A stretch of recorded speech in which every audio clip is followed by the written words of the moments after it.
It's been a tough year for the Canucks and their fans, so why not cap it off with a nice Jaeger bomb to end the year? No, actually though, the Canucks should draft Brayden Yager with the 11th overall pick, standing at 6 foot flat, weighing in at 165 pounds. Star center on the Moose Jaw Warriors of the WHL, finishing the season out with 28 goals, 50 assists, and 78 points in 67 games. This kid is going to be an easy steal for the Canucks. With an elite scoring touch from anywhere in the offensive zone, combine that with great speed and shifty handles, this kid will fit in perfectly and honestly thrive under how good the Vancouver Canucks will be skill-wise in the future. The Canucks offense for the future looks absolutely lethal. I'll show you here. As you can tell, the Canucks wingers for the future is probably the best wing core in the entire league if they all develop properly. And down the middle, after the Bo Horvat trade, they definitely needed to pick up Jaeger for some skill. With Bo Horvat locked in at 6 years, $8 million at 30 years old, he's kind of unmovable, which is fine because Jaeger needs some time to develop anyway. He still really needs to work on his skating and his shiftiness as well as his physicality. And although they do have Atu Ratti from the trade for Bo Horvat, Ratti dropped from a top 5 pick in his class to the second round because of his inconsistency and many other things that are seeming to stunt his development as a player. With that being said, there's a lot of pressure on him already, so if he doesn't live up to it, that could hurt the offense a lot with this high of a pick not being taken advantage of. And with Pedersen as well as Miller down the middle already, Jaeger and Ratti are not going to have as much pressure to be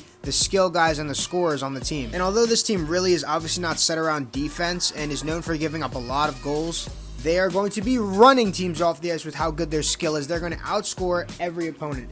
Yes, granted, they may give up a lot of goals, but with that skilled of a lineup, they are going to be scoring just as many and much more. Another great thing is that Jaeger can develop at his own rate, and so can Ratti, because they're going to have great wingers no matter what line they're on. And starting their careers out in the bottom 6 could be great for them. There's no pressure for them to even be a top 5 player on the team. They can slowly adapt to the pace as well as the physicality of the NHL level. With star-studded wingers on lines 1 through 4, no matter who they're with, they're going to be playing with very skilled talent. And with that being said, they're going to force these guys to play at a more fast pace as well as a more skilled pace, and it'll develop them into absolute offensive weapons. And as JT Miller begins to age and starts taking a more regressed role on the team, Jaeger or Ratti will be able to step up into the second line center and absolutely excel. And when JT Miller eventually leaves or retires or whatever happens to him, they're going to have a dangerously scary 1 through 3C. I think another thing is that they want to take advantage of an ELC. With Beauvillier, Podkolzin, Amon, Joshua, Pedersen, and Stadnicka all being UFA or RFAs at the end of next year, there is some major signing that needs to happen. And with all the money they're going to be using to sign these guys, and even if they do trade away Besser, they're going to be in some cap trouble if they try and get a really good 3C. And with a lot of their prospects already having a few years of development ready to come up, this is a prime time to strike. So why not get a player like Brayden Yager, bring him on an entry-level contract, put him in the 3C, let him develop in the NHL with great young skill,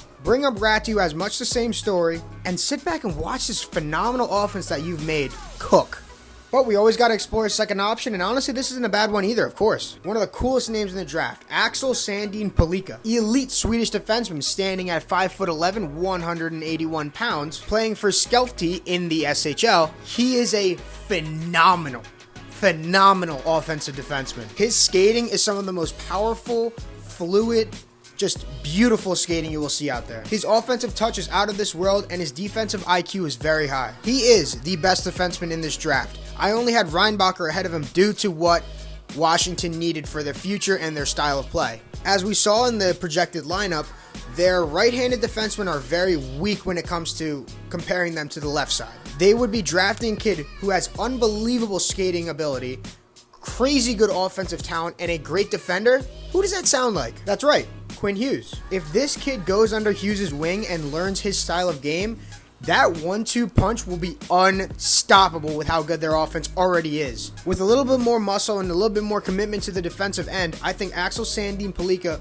will be an absolute star-studded defenseman in the NHL. Now, you're going to be hearing this kid's name a lot, so you're getting a little bit of an inside scoop here. Because this kid is so good, I think he can fit in, honestly, on so many teams. And with a lot of teams throughout this draft that need him, it's really a mystery where he's going to go. But that's all I got for you today. Thank you everyone for watching. Don't forget to subscribe, like, comment, and let me know what teams you want me to do, because I'm only doing the most requested ones.